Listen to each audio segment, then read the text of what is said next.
Assalamualaikum warahmatullahi wabarakatuh. Perkenalkan, nama saya Indri Andriani Agustin dengan NIM 2301117 dari Program Studi Pendidikan Seni Musik, Fakultas Pendidikan Seni dan Desain. Di sini saya akan mengerjakan tugas UTS Psikologi, yaitu membahas 5 kasus yang akan saya bahas satu persatu. Baik, untuk kasus yang pertama adalah kisah viral cita-cita siswa yang dipatahkan oleh oknum guru. Nah, bagaimana sih kasus ini bisa terjadi?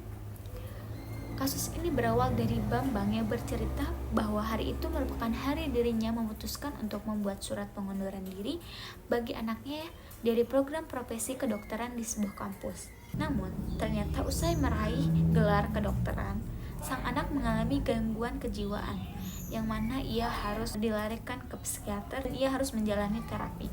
Singkat cerita, mengapa sang anak bisa mengalami gangguan kejiwaan?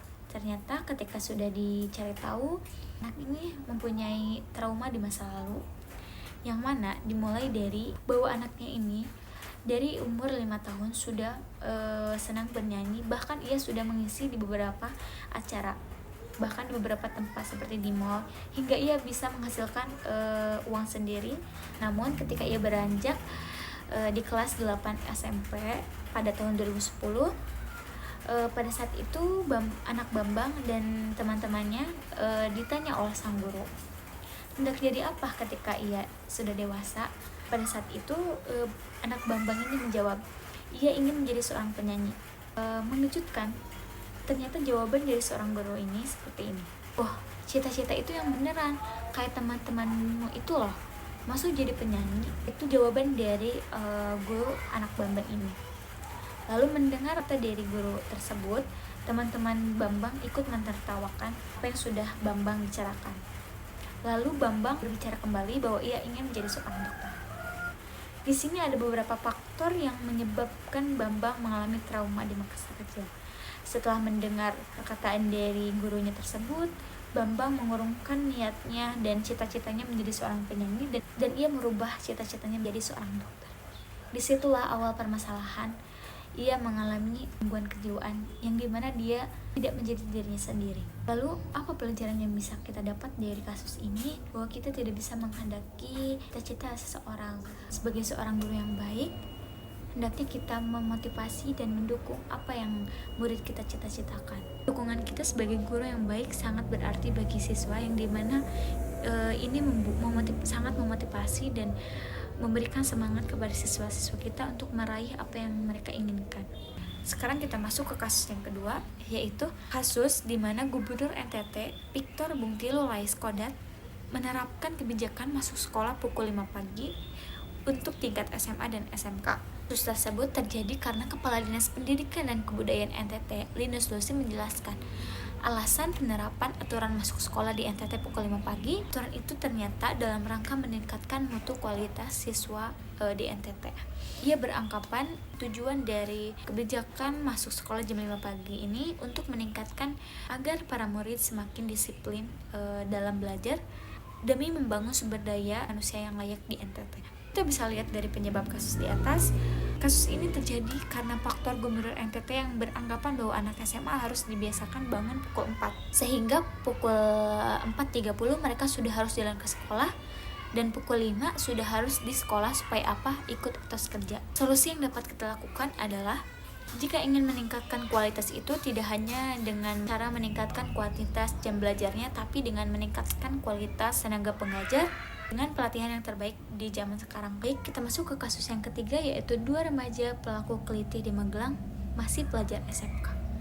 Nah, apa sih sebenarnya yang terjadi di kasus ini? Kasus ini berawal dari 2 remaja pelaku kelitih yang videonya viral saat dikejar mobil warga, yang mana 2 remaja tersebut ternyata membawa senjata tajam. Yang mereka lakukan saat di jalan itu yaitu mengancam para pengendara, hingga pada saat itu 2 remaja tersebut karena meresahkan, lalu 2 remaja tersebut dikejar oleh mobil dan akhirnya berhasil diamankan Polresta Magelang. Nah, apa sih solusi yang bisa didapatkan untuk kasus tersebut?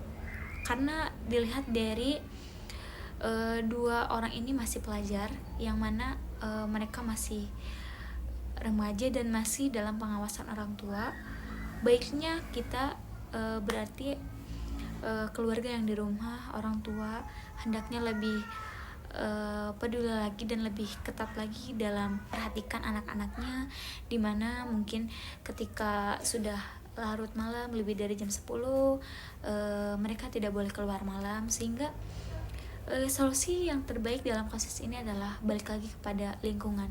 Bagaimana kita bisa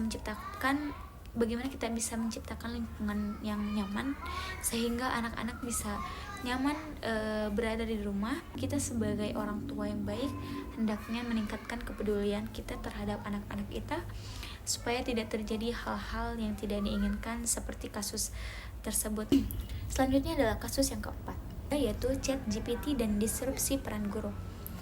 Nah, seperti yang kita ketahui, semakin zaman maju, semakin banyak juga teknologi-teknologi yang semakin canggih. Seperti kemunculan ChatGPT ini yang merupakan sebuah kecerdasan buatan AI atau Artificial Intelligence yang dikembangkan oleh perusahaan bernama OpenAI.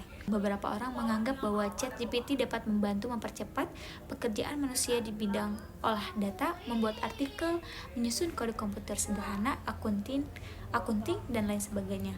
Sebagian orang menganggap bahwa ChatGPT ini sangat membantu, namun ketika kita pikirkan kembali bahwa ChatGPT ini juga memiliki beberapa faktor negatif yang bisa mengurangi disrupsi peran guru, yang dimana beberapa siswa lebih malas belajar dan memilih untuk mengerjakan tugas itu di ChatGPT, padahal mereka melewatkan bagaimana proses belajar, yaitu dimana seorang guru mengajarkan kepada murid-muridnya, bagaimana murid-muridnya bertanya kepada guru bagaimana saat pembelajaran tersebut. Solusi terbaik untuk kasus ini yaitu bagaimana kita bisa menggunakan ChatGPT ini dengan lebih bijak, seperti kita menggunakan ChatGPT ini untuk bahan pembelajaran, dimana kita bisa mencari banyak materi pendukung untuk kita belajar, dan bukan untuk dijadikan bahan malas dan ajang malas untuk kita belajar karena kepraktisan ChatGPT ini. Yang mana kita juga bisa lebih menghargai adanya seorang guru, di mana mereka adalah tempat kita untuk bertanya dan tempat kita untuk belajar juga. Lalu yang terakhir adalah kasus yang kelima, yaitu rendahnya motivasi belajar siswa dipengaruhi oleh kemajuan teknologi. Seperti yang kita tahu, era globalisasi memang menjadi bagian dalam peradaban manusia. Perkembangan teknologi yang ada membawa dampak yang begitu besar dalam kehidupan. Semua yang serba digital memang mempermudah karena mempercepat penyelesaian pekerjaan manusia. Oleh karena itu, perkembangan teknologi ini bisa dibilang sangat bermanfaat bagi kehidupan sehari-hari.